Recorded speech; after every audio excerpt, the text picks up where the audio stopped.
in a stable situation where the Vedic civilization was still current, and there was no emergency, no drastic problems that keep us from performing devotional service. And let's say that the knowledge of devotional service was available and that we learned it simply by growing up in Vedic society and hearing from various people. Then there would be no need for preliminary learning process and all of that. From the moment of realizing its importance, you could simply go into the chanting process and get the result. But we're not starting from that. That's a comparatively high platform. We're starting from way down here where, our parents force us to eat meat when we're young, and we go through so many nonsense activities in school and stuff and like that. And then we grow up and we do more nonsense, and then we have to work for a living and struggle. And then somehow or other we come in contact with devotional service, and it's just completely alien to anything that we have ever experienced before, and we have to learn this whole new culture, this whole new way of looking at things first, before we can actually start the chanting process and expect to have success. So that's not my experience. What's that? Why? You had to learn so many things before you even realized that the chanting was the thing you need to do. But not now, and still. Not now. You think you know everything, but you don't. No, I don't know. So then if you don't know, then you have to know, and then you can do it. Chanting, you understand? You think, but just by chanting? The other question is in relation to that. So let me explain. Explain. When we are in the process of devotional service at the beginning, we find replacement for so many things. This is too bitter. Like you were talking about the coffee, then you take yerba mate. The meat eating, you take nice prasadam like that.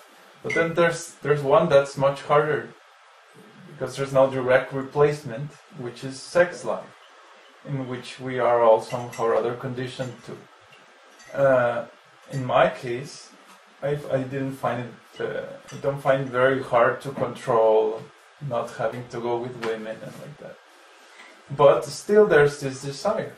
For love. And this desire can only be fulfilled if I chant all day. So this is a condition, because there's this desire that's not satisfied, but still I can't do the desire because I'm not ready. Well, so it's like, come on. We'll be in a situation soon. Like, when we're in our new place and it's a rainy day in the winter, I mean, what else is there to do but chant all day? Mm-hmm. We have been through, we're trying to develop something that's really, really difficult to do. Even with a large group of people, what to speak of just with a handful of people. What we have done, what we have accomplished in the last couple of years is extraordinary. And so we have all done so much service, like me spending days after day after day after day on the internet, just replying to hundreds and hundreds and hundreds of messages and stuff, just to get the people that we've got, just to get as far as we have, which is actually pretty amazing. When you look at, like, how many godbrothers do I have? Thousands of godbrothers who, haven't done anything? And they've had all these years. Well, why haven't they done? Because they didn't have the realization. So by some great fortune, we have the realization. So we're actually doing what Prabhupada wants us to do. So now we have this opportunity. And there's a lot of service to do. I haven't been chanting much myself. Of course, I had health issues and like that too, but it's helpful even for me. But because there's so much service to do right now, we have to sometimes do the practical thing, right? Somehow or other. Yeah, somehow or other. That's our standard line. Somehow or other, we have to do the practical thing.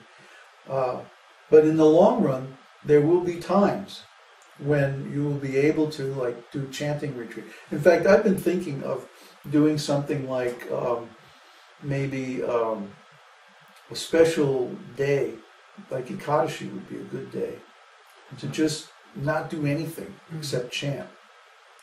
Maybe we should start doing like that. That would satisfy our desires. Because sometimes we've been doing business and all kinds of things on Ekadashi, traveling. When we took the bus down here, I think it was Ekadashi, and like that. And if we were a little bit more thoughtful in how we plan things, and we wouldn't do anything major on Ekadashi, just the minimum, and use it as a day for chanting retreat. Maybe we should start doing that. I've been thinking on that. Just do it as a policy. Like, don't expect us to answer your email if it's Ekadashi. Gone to chant. Yeah, right. Gone chanting. Yeah. Okay. Yeah, my conclusion so far is I take it as it's some kind of unpious result or something like that. Also, it takes some time. It just takes some time for the chanting process to ripen, and you can't push that. Yeah. If you chant too much, then you'll get inattentive or something like that.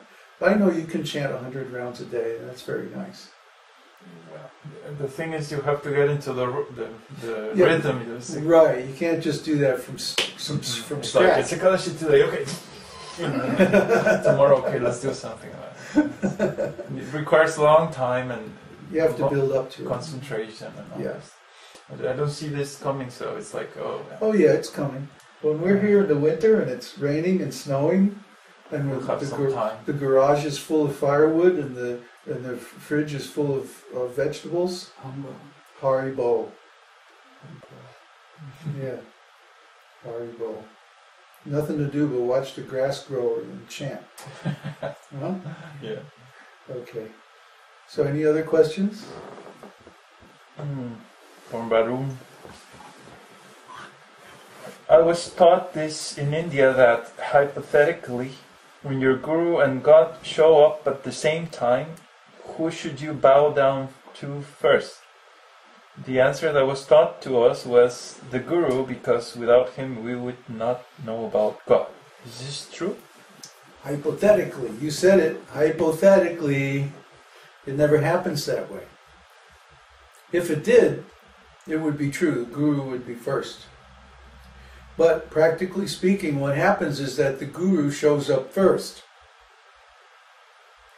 You don't get the association of God unless you have the association of guru first. So it is just a hypothetical question. Or maybe if we were there in Mahabharata time, it might be possible that Krishna and Guru would show up at the same time. But practically speaking, for anyone today,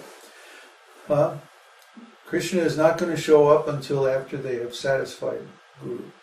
Actually, we go in the temple, and even if the deities are open, the etiquette is we pay obeisances to the spiritual master first. Vyasa-san is there. Śrīla Prabhupada's picture is there on the Vyasa-san. And but the deities are also there, and the deities, the curtains open. What do? First we bow down before Śrīla Prabhupada. Then we go do obeisances before the deities and take darshan. So, the answer is Guru first. That's why we always start with Śrīla Prabhupada Pranati. Okay. Okay.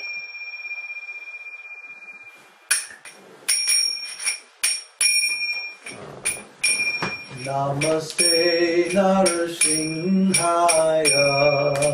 Namaste Narasimhaya. Praladadadayine. Praladadadayine.